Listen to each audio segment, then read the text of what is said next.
பிறந்ததும் இந்நாடே அதன் முந்தையர் 1000 ஆண்டுகள் வாழ்ந்து முடிந்ததும் இந்நாடே அதன் முந்தையர் 1000 ஆண்டுகள் வாழ்ந்து முடிந்ததும் இந்நாடே. பாரதிக்கு எத்தனை முகம் என்று நமக்கே தெரியாது. அவ்வளவு டைமென்ஷன்லையும் ஒரு கவிஞர் 39 ஆண்டுகள்ல அது குழந்தை பருவத்தை விட்டுடுங்க, நோய்வாய்ப்பட்டிருக்க 2-3 வருஷத்தை விட்டுடுங்க, ஒரு 10-15 ஆண்டுகளில் இந்த உலகத்தையே புரட்டி போடக்கூடிய அளவிற்கு ஒரு கவிஞர் இந்த உலகத்தில் பிறந்திருக்கிறார் என்றால் அது மகாகவி பாரதியை தவிர வேறு எவருமே இருக்க முடியும். அப்படிப்பட்ட கவிஞனை அடுத்த ஜெனரேஷனுக்கு கொண்டு போனோம், இளைய தலைமுறைக்கு கொண்டு போனோம்.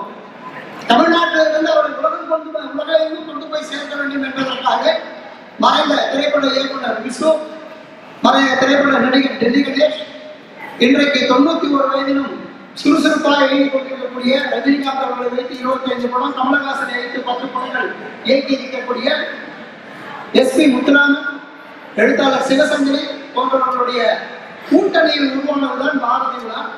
இந்தியாவுக்குள்ள சுத்திட்டு இருக்கிறத எங்களை கங்காவு தேசத்திற்கு கடத்தி வந்திருக்கக்கூடிய இந்த குயின்ஸ்லாந்து தமிழ் மன்றத்திற்கு எங்கள் உரத்த சிந்தனை சார்பாக, தபன்ஸ் குழுமம் சார்பாக எனக்கு கை வலிக்கின்றதுனால நீங்களே கை தட்டீங்க. பாரதியை பற்றி தமிழகத்திலிருந்து வந்திருக்கக்கூடிய நான் அதிகமாக பேசுவதை விட தமிழகத்திலிருந்து இந்த தேசத்திலே குடிபெயர்ந்து இன்னும் தமிழை சுவாசித்துக் கொண்டு பாரதிக்காக மிகப்பெரிய ஒரு ஹோம்ஒர்க் சொல்லுவோம்ல, அதையெல்லாம் மிக சரியாக செய்து இன்றைக்கு குயின்ஸ்லாந்தில் இருக்கக்கூடிய நம்முடைய தமிழ் தோழிகள் பாரதியை எந்த அளவிற்கு நேசித்திருக்கிறார்கள், வாசித்திருக்கிறார்கள் என்று தெரிந்து கொள்வதற்கான இந்த கருத்தரங்கத்தை நான் தொடங்கி வைக்கிறேன். உங்கள் கைத்தட்டல் எனக்கு மட்டுமல்ல, ராமலிங்கம் ஐயாவுக்கு மட்டுமல்ல, இங்க பர்ஃபார்ம் பண்ற ஒவ்வொருத்தருக்கும் உங்கள் கைத்தட்டல் கிடைக்க வேண்டும், உற்சாகப்படுத்த வேண்டும் என்று சொல்லி விடைபெறுகிறேன். நன்றி, வணக்கம். பாரதிக்கு 3 தான் உயிர் மூச்சாக இருந்தது. 1 தாய்நாடு, 2 தாய்மொழி, 3 தமிழ் அன்னை. இதுதான் அவன் விடுகின்ற மூச்சு, உள்ளி இழுக்கின்ற மூச்சு. நாடு என்று பார்க்கின்ற பொழுது நம் பாரத நாடுதான் உலக நாடுகளுக்கெல்லாம் வெற்றி திலகமாக விளங்குகிறது என்று எக்காலித்தான் பாரதி. பாருக்குள்ளே நல்ல நாடு எங்கள் பாரத நாடு, இந்த உலகத்திலேயே ஒரு சிறந்த நாடு எதுன்னா அது இந்தியா தான் அப்படின்னு அடித்து சொன்னவர் நம்முடைய பாரதி. பாரத சமுதாயம் வாழ்கவே, ஜெய ஜெய ஜெய பாரத சமுதாயம் வாழ்கவே என வாழ்த்து பாடல் பாடியவனும் அவன் தானே. எந்தையும் தாயும் மகிழ்ந்து குழாவி இருந்ததும் இந்நாடே என்று சொன்னான் பாரதி. அவன் மட்டும் மகிழவில்லை, அவன் தாய் தந்தையை கொஞ்சி குழாவியது இந்த நாடு என்று அன்னையரையும் தாயும் தந்தையும் முன்னிறுத்தி பார்த்தவன் பாரதி. அவன் பாட்டனும் புட்டனும் முப்பாட்டனும் வாழ்ந்தது இந்த நாடு என்று நாட்டை பற்றி, தேசத்தை பற்றி அவ்வளவு ஆசை கொண்டவன், பேராசை கொண்டவன் பாரதி. செந்தமிழ் நாடென்னும் பொழுதினிலே இன்பத் தேன் வந்து பாயுது காதினிலே, எங்கள் தந்தையர் நாடு என்ற பேச்சினிலே ஒரு சக்தி பிறக்குது மூச்சினிலே. சமஸ்கிருதம், ஆங்கிலம், இந்தி, துளு, மலையாளம் என பல மொழிகளை கற்றறிந்ததால் அவைகளிலெல்லாம் சிறந்த மொழி, இனிய மொழி தமிழ் மொழி என்று சொன்னார். சொல்லில் உயர்ந்த சொல் தமிழ் சொல் என்றவனும் அவன்தான். முண்டாசு கவிஞன் பாரதி தனக்கு மட்டுமா தலைப்பாகை கட்டி கொண்டான்?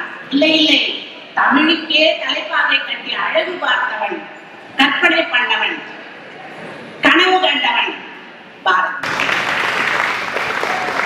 அவர் எந்த மாதிரியான அடிப்படையான விஷயங்கள் சொன்னார்னா அது சில விஷயத்தை நான் சொல்றேன்.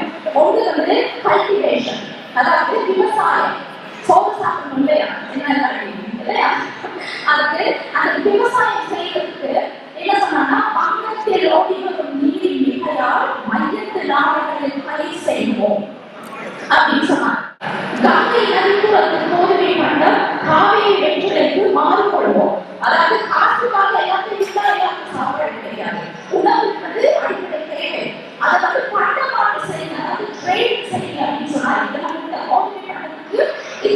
பெற்றோரை மாறிக்கொள்ளுங்க அப்படின்னு சொன்னாரு. அப்படி பாரதி சொல்றதெல்லாம் கேட்கணும்னா நாங்க இன்னும் போயிருக்கோம். இன்னொரு விஷயம் சொன்னாரு, டெக்னாலஜி. அதாவது காசு நகர் புலவர் பேசும் முறை தான் ஆட்சியில் கேட்பது போல் தயவு செய்வோம். இப்ப வீட்டுல கொரோனா வந்துருச்சு, எல்லாரும் வீட்டுக்குள்ள அடக்கப்பட்டோம். ஆனா இந்த உலகத்துல எல்லா இடத்துக்கும் என்ன நடக்குது எல்லாருக்கும் தெரியும். எது மூலமாக? உங்களோட கையில இருக்கிற தொலைபேசி மூலமாக. ஆனா வீட்டுல என்ன நடக்குதுன்னு தெரியல, அது பிரச்சனை. ஆனா உலகத்துல எல்லா இடத்துலயும் நடக்கிற விஷயங்கள் உங்களுக்கு தெரிஞ்சிருக்குது. அந்த தொழில்நுட்பத்தை பாரதியார் 100-150 ஆண்டுகளுக்கு முன்னே சொல்லியிருந்தார். அதே மாதிரி சந்திர மண்டலத்தில் கண்டு தெரியும். பாரதியார் சொல்லி பாட்டெல்லாம் எழுதி முடிச்சு 1967 சந்திர மண்டலத்துக்கு போனாங்க. ஆனா அவருடைய பாடல்கள்ல இருந்து நீங்க சந்திரனை காட்டி படிக்கிறதுல அங்க போய் அதுல என்ன இருக்குது அப்படின்றதை கண்டு தெரிவித்து பார்க்க முடியும் அப்படின்னு சொன்னாங்க. அவர் வாழ்ந்த காலகட்டத்துல இவர் சொன்ன கருத்துக்களுக்கு எத்தனை எதிர்ப்பு இருந்தது, அவருடைய சமுதாயத்தில் எதிர்ப்பு இருந்தது, அரசாங்கத்தினுடைய எதிர்ப்பு இருந்தது. ஆனா அதை பற்றினா அவர் கவலைப்படவே இல்லை. நீ என்ன வேணாலும் பண்ணிக்கோ, நான் என்னுடைய கருத்தை நான் வலியுறுத்திட்டு தான் போவேன் என்று தைரியமாக சொன்ன அந்த காலகட்டத்தில் 1910-15 காலகட்டத்தில் சொன்ன ஒரு கவிஞர் மகாகவி பாரதி. அந்த புரட்சி கவிஞரை பற்றி கொடி பிடித்து கோஷம் பண்ணுவதற்காக வருகிறார் பத்மா கார்த்திக். அனைவருக்கும் வணக்கம். நான் கோல்ட் கோஸ்ட்ல இருந்து வரேன். கோல்ட் கோஸ்ட்ல என் பொண்ணு சென்ட் ஹில்டாஸ்ல ஒரு ஸ்கூல்ல படிக்கிறாங்க. அங்க அசம்பிளி சாங்ல பாத்தீங்கன்னா இந்த வரிகள் இருக்கு. All girls are stronger, all girls are powerful, there is nothing girls can't do, girls are no lesser than men, girls are equal to men. ஆஸ்திரேலியால ஒரு ஸ்கூல்ல இப்போ இருக்கிற குழந்தைங்களுக்கு இதை சொல்லி கொடுக்குறாங்க. இத நான் ஸ்கூல்ல படிக்கும் போது ஒரே ஒரு மனுஷனா 100 வருஷத்துக்கு முன்னாடி நம்ம பாரதியார் நம்ம சொல்லியிருக்காரு. ஒரு ஸ்கூல்ல சொல்லி கொடுக்குற தனி மனுஷனா அன்னைக்கு அவர் சொன்னது அப்பவே ஒரு புரட்சியாகும்.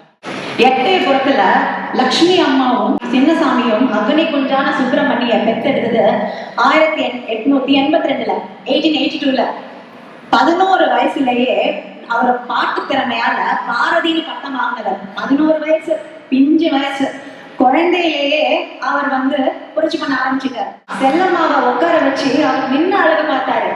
இப்ப படம் எடுக்கிறாங்க தெரியுமா, எல்லாரும் சரிசமமா உட்காரணும்ன்ற ஈக்குவாலிட்டின்ற கான்செப்ட அன்னைக்கே கொண்டு வந்துட்டாரு எங்க முன்னரசு கவி. நான் ஒரு கம்பெனில ப்ராஜெக்ட் மேனேஜரா இருக்கேன், குடும்ப தலைவியாவும் தாயாவும் இருக்கேன். அடுத்து கணவரோட ப்ராஜெக்ட்ஸ்ல ஸ்பான்சராகவும் இருக்கேன், ப்ரொடியூசராகவும் இருக்கேன். அப்புறம் தஞ்சு பெயிண்டிங் பண்றேன், நடன கலைஞராகவும் இருக்கேன். இப்ப புதுசா பாரதியாரை பத்தி பேசுற பேச்சாளராகவும் மாறிட்டேன். இப்படி பல விஷயங்களை பண்ணக்கூடிய இன்ஸ்பிரேஷன் யார் கொடுத்தா, அதுவும் ஆஸ்திரேலியால உங்களுக்கே நல்லா தெரியும். இங்க நம்ம சிஇஓவா இருந்தாலும் நம்ம வீட்டு வேலையை நம்ம தான் செய்யணும், நம்ம தான் வாங்குறோம், நம்ம தான் பார்த்து கொடுக்கணும். அப்படி இருந்தும் நம்மளால இத்தனை வேலையை பண்ண முடியுன்ற மோட்டிவேஷன் நமக்கு யார் கொடுத்தது? எங்க முன்னாசி கவி. அது மட்டும் இல்ல, இப்ப நம்ம எல்லாரும் பெருமையா பேசிக்கிறோமே, இப்ப மீடியாவா உலகத்துல ஸ்டீவ் ஜாப்ஸ், எலன் மஸ்க் ஒரே நேரத்துல 100 வேலை பாக்குறாங்க. எங்களுக்கு தெரியும் எங்க பாரதியார் இதுக்கு மேல நிறைய வேலை பல விஷயங்களை ஒரே நேரத்துல பார்த்தாரு. அதனால என் பாரதியை பத்தி பேச வாய்ப்பளித்த இந்த குயிஸ்தான் தமிழ் மன்றத்துக்கும் என்னுடைய நெருங்கிய தோழியான ஜெயஸ்ரீ அவர்களுக்கும் நன்றி சொல்லி வாய்ப்புக்கு நன்றி சொல்லி விடைபெறுகிறேன். நன்றி, வணக்கம். பாரதியார் இன்றைக்கு இருக்கக்கூடிய அலுவலகத்துக்கு போற பெண்களுக்கு எல்லாம் ஒரு இன்ஸ்பயர். அவர் தான் எப்படி இருக்காரோ இன்னைக்கு பெண்கள் இங்க எல்லா வேலைகளையும் செய்யறாங்க அப்படின்னு. பாவம், அவர் அப்படியே தமிழ்நாட்டை பக்கம் பார்க்க சொல்லுங்க. அங்க எல்லா வேலையும் யாரோ செய்யறாங்க. குழந்தைய ஆயா பார்க்கறாங்க, வீட்டே ரோபோ மிஷின் இருக்குது, காய்கறியை புருஷன் கட் பண்ணி கொடுக்கலாம். இங்க இருக்கிறவருக்கு பாரதியார் இன்ஸ்பைரிங் கவிஞராக இருக்கிறாரு. தமிழ்நாட்டுக்கு அவரை விரைவில் ஆசிரியர் கடத்தி சொல்லுவோம் அப்படின்னு சொல்லி அடுத்ததாக பெண்ணுரிமை கலைஞர் அவர் பாரதியார் அப்படின்னா பெண்களை பற்றி போற்றி பெண்களுக்கு என்னென்னலாம் வேணும்னு கனவு கண்ட ஒரு கவிஞரை பெண்கள் பற்றிய இந்த நிகழ்ச்சியில பேசலைன்னா அது நிறைவு பெறாது. அதை பற்றி பேசுவதற்காக பவ்யா சின்ரம் அவர்கள் இங்கே வருகிறார்கள். சின்ரம், என் வீட்டுல ஒரு புகைப்படம் இருக்கு. அங்க பாரதியோட கம்பீர பார்வையும் முறுக்கு மீசையும் எனக்கு ஒரு சிலிப்பை எப்பயுமே ஏற்படுத்திட்டே இருக்கும். ஒரு சின்ன பிள்ளையா ஒரு கிராமத்துல வளர்ந்த எனக்கு அவரோட புகைப்படமே வாழ்க்கையில ஏதாவது ஒண்ணு சாதிக்கணும் அப்படின்ற ஒரு உத்வேகத்தை எப்பவுமே கொடுத்துக்கிட்டே இருக்கும். பாரதி பெண்களுக்கு சிறகு கொடுத்தார். அவர் எழுத்தாளர். இப்ப காலப்போக்குல பெண்களுக்கு சிறகுகள் வந்துருச்சு. அந்த சிறகுகளை மேலும் மேலும் பறக்கிறதுக்கு அவரோட எழுத்துக்கள் ரொம்ப உறுதுணையா இருக்குன்னு நான் தீர்க்கமா நம்புறேன். இப்ப எனக்காக ஒரு பெண் பாடுறான்னா ஓகே, ஆனா அவர் ஒரு எதிர்பாலினத்தவரா இருந்து எங்களுக்காக பெண்களுக்காக ஒரு விக்டிம் சைட்ல இருந்து பாடியிருக்காரு அப்படின்னும் போது ரொம்ப ரொம்ப பெரிய விஷயங்க. எனக்கு ரொம்ப பிடிக்குங்க. அருளுக்கு நிவேதினமாய் அன்பினுக்கு ஒரு கோயிலார் அடியே நெஞ்சில் இருளுக்கு ஞாயிறா. அவருக்கே இருளுக்கு ஞாயிறா ஒரு பெண் தாங்க இருக்காங்க. எனக்கு பாரதியை ரொம்ப ரொம்ப பிடிக்குங்க. நிமிர்ந்த நன்னனையும் நேர்கொண்ட பார்வையும் நிலத்தில் யாருக்கும் அஞ்சாத ஞான செருக்கும் வேணும் அப்படின்னு சொன்னாருங்க. நம்ம ஹீரோ தீர்க்கமா நம்பினாருங்க. பெண்களோட அறிவு இந்த உலகத்தோட இக்னரன்ஸ் பேதமைய போக்கும் அப்படின்னு நம்பினாரு. அவர் சொல்லியிருக்காரு பாருங்களேன், பெண்ணுக்கு ஞானத்தை வைத்தான் புவி பேணி வளர்த்திடும் ஈசன், மண்ணுக்குள் சில மூடர் அந்த பெண்ணின் மாதர் அறிவை கெடுத்தார்னு சொன்னாரு. ஞானம்ன்றது அறிவோட மட்டும் இல்லைங்க, புத்திசாலித்தனமும் தைரியமும் அவங்களுக்கு இயல்பாவே இருக்குன்னு சொன்னாரு. அந்த ஞானத்தோட சேர்த்து நம்ம கல்வியும் கொடுக்கணும் அப்படின்னு அவரு சொன்னாரு.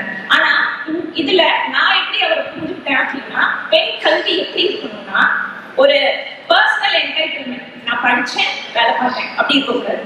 ஒரு கலெக்டிவ் எம்பவர்மெண்டா இருக்கணும். தீக்குச்சியில வர தீ மாதிரி இல்லாம ஒரு சூரியன் எப்படி ஒளி கொடுக்குதோ அந்த தீ மாதிரி இருக்கணும். நல்ல மனைவி, நல்ல பிள்ளை, நல்ல குடும்பம், தெய்வீகம். அப்போ ஒரு குடும்பம் தெய்வீகமாக இருக்கணும். பாரதி அவருக்கு அது வாய்த்தது. நல்ல மனைவி, நல்ல குழந்தைகள், 2 பெண் குழந்தைகள். அவரு குடும்பத்தை கவனிக்கல, ஆனா அந்த குடும்பம் நல்ல குடும்பம் தானே.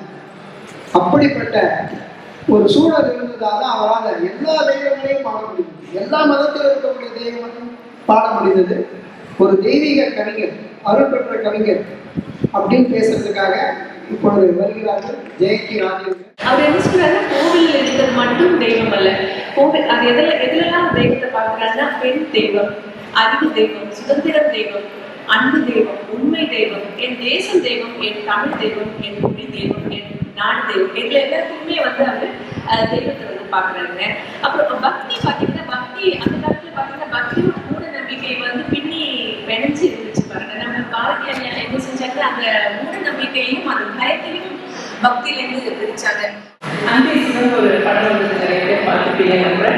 அந்த வாக்கு பாரதியாரோட வாக்கு எனக்கு அந்த படம் அப்படின்றதுனால தெரியும். அதுல என்ன சொன்னா, தெய்வம் தனியா ஒன்றும் இல்லை, நம்ம உண்மையை சத்தியம் நேர்மையும் தான் சிவம் அப்படின்னு சொல்றாரு. அப்புறம் இப்ப நம்ம வீட்டுல எல்லாரும் இல்லையா, நம்ம பாண்டிஸோ இல்லை அம்மா அப்பா பேச்சு நம்ம ஆண்மொழிலாம் அதுக்காக என்ன சொல்றது, உலகம் ஒரு மேடம். இந்த மேடத்தை வாசிக்கிறது யாரும் பார்த்தீங்கன்னா சிவன். ஸோ என்ன சொல்ல வரதுன்னா, சரணாகதி ஆயிடுங்க. நீங்க உங்களுக்கு தனியா ஒன்றும் இல்லை, அவரோட இந்த வீட்டும் அதுக்கு பண்ணிக்கிட்ட டான்ஸ் பண்ணுங்க. அதுதான் சொல்ற நடமாடும் சிவனே உலகம் மேல. இது ரொம்ப ஒரு எனக்கு ரொம்ப படிச்சதே ரொம்ப ஒரு கேள்விப்படவே இந்த ஒரு உண்மை ரொம்ப அழகாக இருக்குது. அப்புறம் என்ன சொல்றாங்கன்னா, இருக்கிற வறுமை துன்பம் எல்லாம் இன்னும் அவர் அந்த விடவே இல்லை. பக்தி தெய்வ நம்பிக்கையை கடைசி வரை அவர் கொண்டு போனாரு.